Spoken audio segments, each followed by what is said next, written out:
Why do you guys know so much about squirrel autopsies? You got a funny joke for me? Cool, let's stop the show.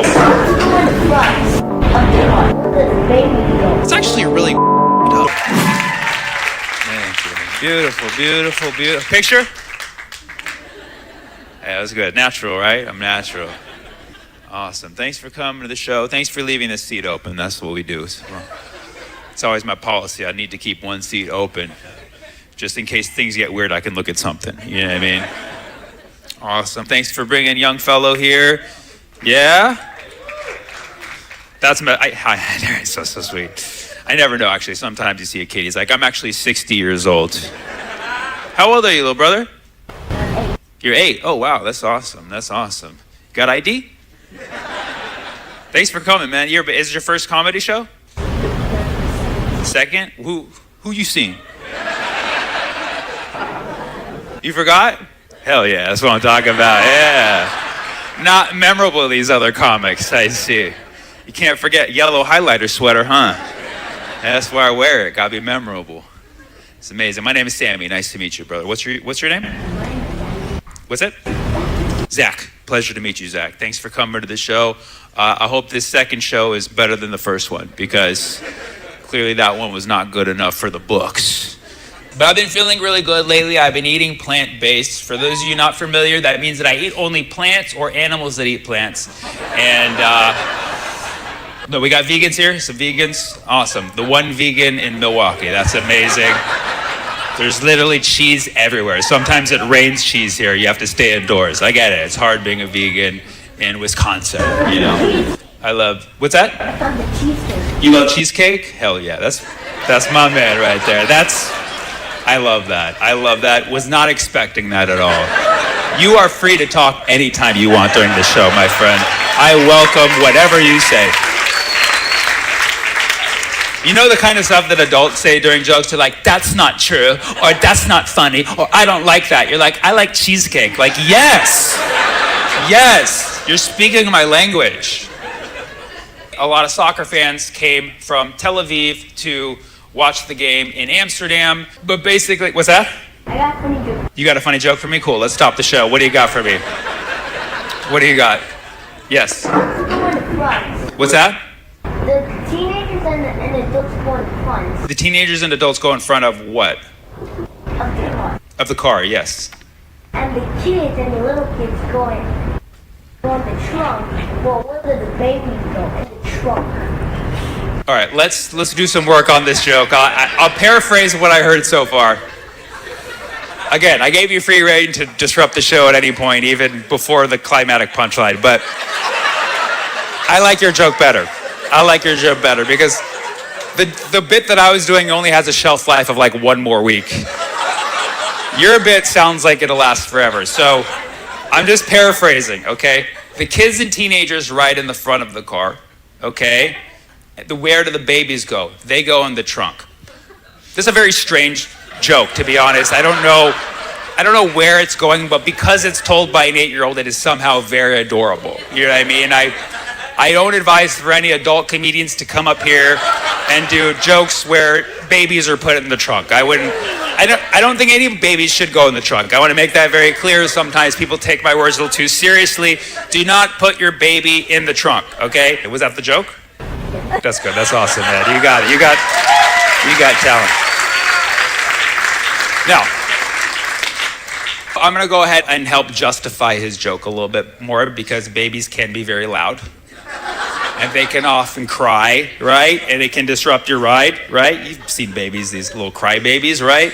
You're past that phase. You don't need to deal with that anymore, right? So if you have a crying baby, put him in the trunk. Okay, don't repeat that anywhere, but anyways, that's the kind of stuff the Israeli soccer fans were saying at the event, is what I'm saying. Okay. Well, this has been fun so far. I only have 3 hours left, but I always like to make sure there's a portion of my show where I ask the crowd, listen, you know, I've talked about a few things tonight. Is there anything that you want me to talk about that I haven't talked about yet? Kashmir. What? Kashmir. Kashmir. Oh, yeah, of course. The sweater, yeah, I think that's exactly what he was talking about. How did you know? He's like, is yours Kashmir? Yeah, it is. It's for sure a Kashmir sweater.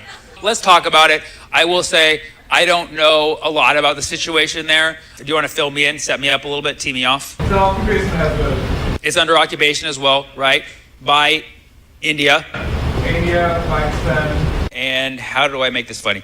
And when did the occupation start in Kashmir?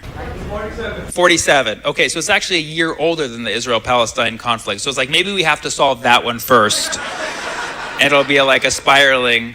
You know, I've always thought about this. It's always like, it's like the IPs, like, you know, Israel, Palestine, India, Pakistan, you know what I mean? Like IP address. Same issue, no rights. Same issue, no rights, they're suppressed. Can we go live there? It's described as heaven on earth. It's described on heaven on earth. Yeah. It's a beautiful place. That's why they want it. It's always the nicest places. Sometimes I wish, like, because I live in Fremont, California, and nobody's trying to occupy it. Elon Musk. Elon Musk, actually, with his Tesla factory did. That's actually true. You said it is getting better? No, it's going It's getting worse. Okay, great. Thanks. I was about to find us. I was like, oh, give me something positive so I can find my way out of this hole. I was like, it's getting better? He's like, no, it's just going deeper into the hole.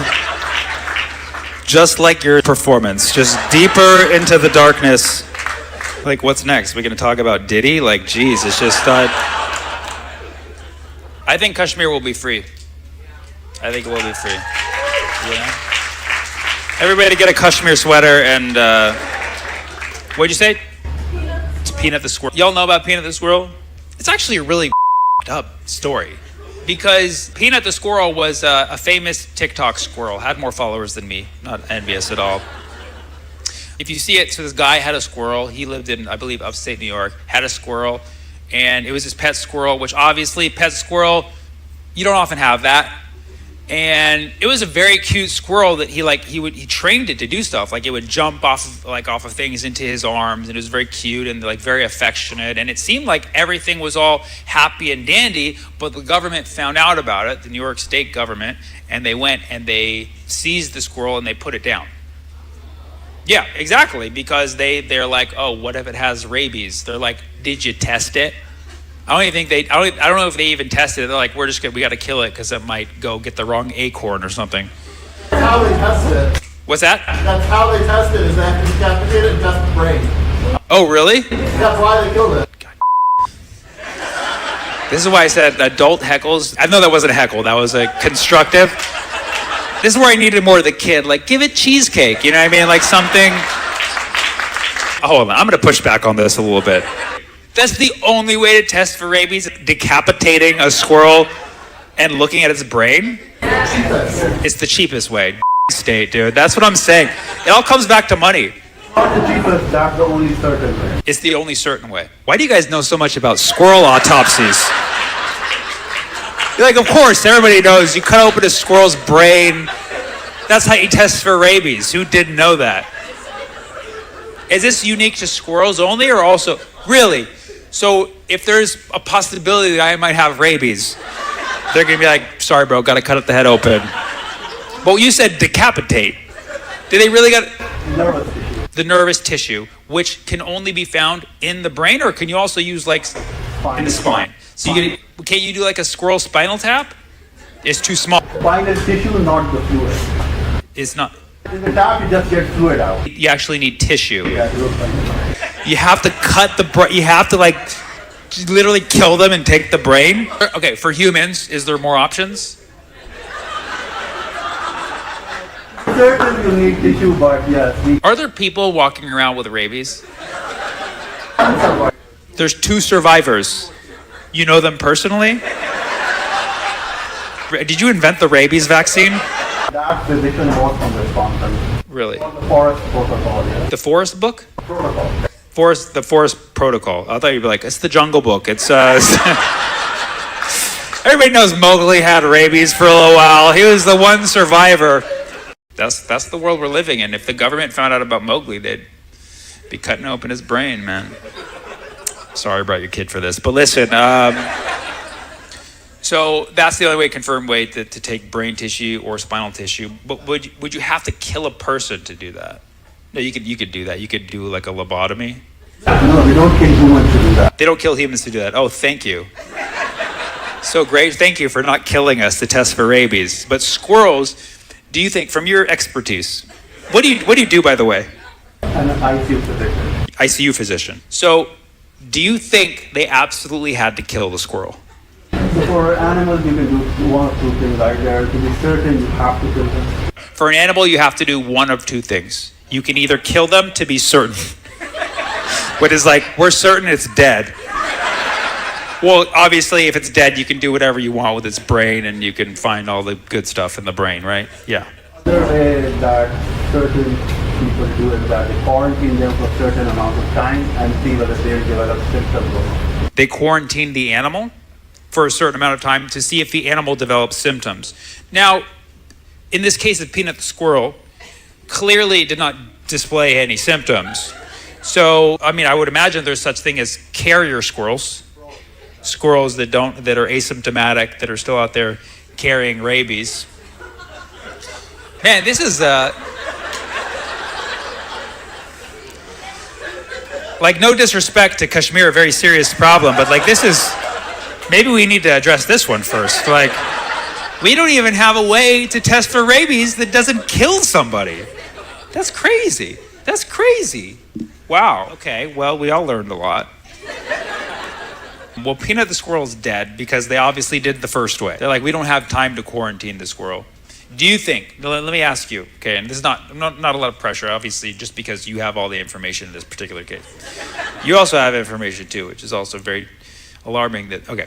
But if you were in charge, you were the local doctor, the top of the doctor source in that locale, and they're like, Doc, this guy owns a squirrel. The squirrel's got 1 million followers. It's a very popular squirrel. Here's a video of the squirrel kissing the owner. But we're concerned that it might have rabies. What do you think we should do? I'm not a veterinarian. You're not a veterinarian. Clearly, yeah. You play one on TV. Yeah. What would you do? If I'm suspicious enough that an animal might be harmful, Yeah. for the betterment of the humans, yes, you would have. For the betterment of the humans, you would kill the squirrel. What about for the betterment of the squirrel population? That's the problem. We're always putting ourselves first, you know? He was rabies free. He was rabies free. How do you know that? You check the brain? Oh, because they did the test after. Yeah, what a sad ending. They're like, sir, we need to kill your squirrel. That's the only way that we're going to find out rabies unless we quarantine it. We don't feel like doing that. So we're going to kill your squirrel. And then he's like, no! Ooh, yeah, no rabies here. Sorry about that. Do you want the body? Messed up, so messed up. Are you also a doctor? No. I don't even want to know what you are, man. What do you do? I work for an insurance company. Okay, of course.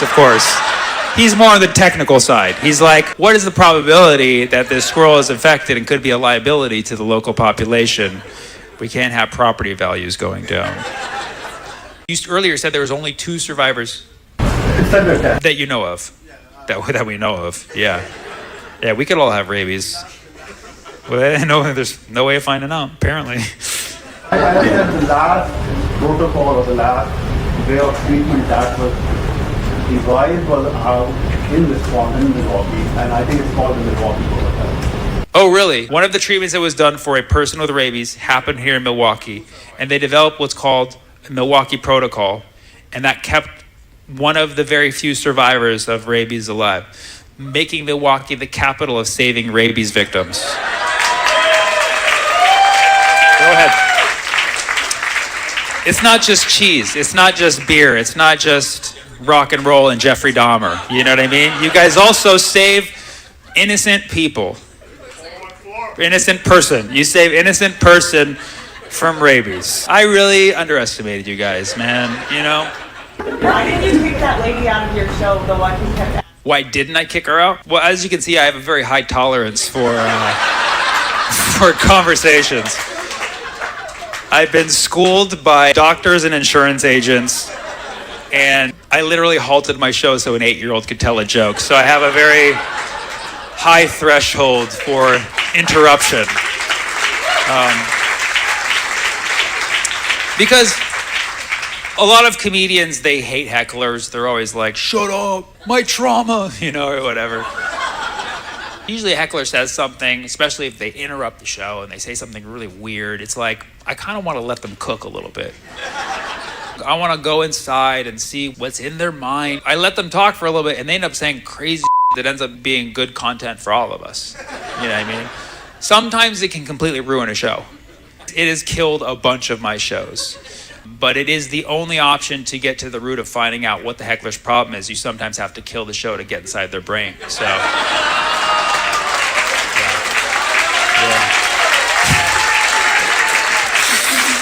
Yep. It's the only way that we know of. Or we can lock the crowd in a room for 3 months to see if they develop any heckler symptoms. But I did hear in Milwaukee there was a way out of that, so. Did you have a good time tonight?